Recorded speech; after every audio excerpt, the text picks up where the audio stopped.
4 reasons why you should overcome negative thoughts ASAP.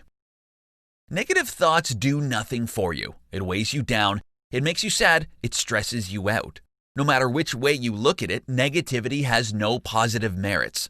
Still not convinced? Stay tuned to this presentation to find out why you should overcome negative thoughts and banish it from your mind forever. Number 1. You'll never learn from failure. Failure is an important part of life. Everyone fails. Since we were babies, we've been programmed to learn from our failures. If we weren't, how else would we know which is right and which is wrong? But the difference between babies and adults is that babies don't have negative thoughts. They learn from their failures by testing which is going to work and which isn't. As adults, if we keep on being pessimistic, you're never going to learn anything from your failures.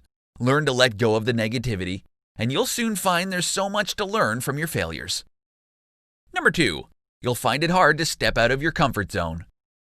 Having a comfort zone is important, but it doesn't mean you should stay in your comfort zone 24/7, too afraid to explore what lies outside your zone. If you keep telling yourself there are monsters outside your comfort zone, ready to devour you the moment you step out, you'll never amount to anything in life. Number 3. Your negativity is affecting your health. When you've been pessimistic for far too long, you become desensitized. You find it hard to move forward. You can't see the light in front of you, only the darkness.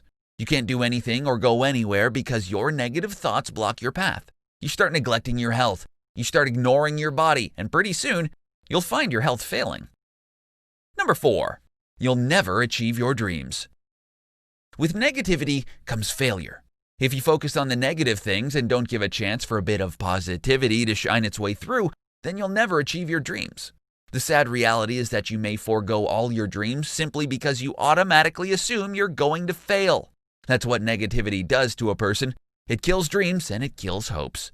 If you ever want to amount to anything in life, then you better overcome your negative thoughts ASAP.